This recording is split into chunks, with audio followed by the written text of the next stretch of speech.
Ang tatalakayin ko sa inyo ay tungkol sa kwentong bayaning Pilipino na si Gregorio del Pilar.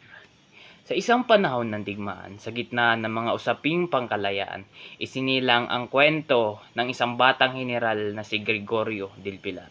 Isang batang heneral, siya ay isa puno ng pangarap at ambisyon para sa kanyang bayan. Habang siya ay nagtutungo sa labanan, dala niya ang matinding pagmamahal sa kanyang mga kababayan. Kinaharap niya ang mga hamon na makipagdigma laban sa mga dayuhan. Sa bawat tagumpay at pagkatalo, dala niya ang responsibilidad na pangalagaan ang kanyang mga kasamahan. Ngunit hindi lamang sa digmaan nakatayo ang kanyang laban. Nakatagpo siya ng isang pag-ibig kay Julia, isang damdaming nagbibigay lakas sa kanya sa gitna ng mga pagsubok at sakuna. Ang kanilang pagmamahalan ay nagbibigay liwanag sa madilim na mundo ng digmaan. Ngunit nagdudulot din ito ng komplikasyon at sakit.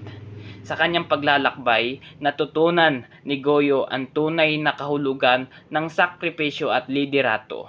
Sa bawat hakbang, pinili niyang ipaglaban ang bayan kahit sa gitna ng pagdududa at takot. Sa huli, ang kanyang kwento ay isang patunay na ang tunay na bayaning Pilipino ay hindi lamang naglalaban sa laban, kundi sa puso ng mga tao, sa mga pangarap ng bawat isa, at sa pag-asa ng isang mas magandang kinabukasan.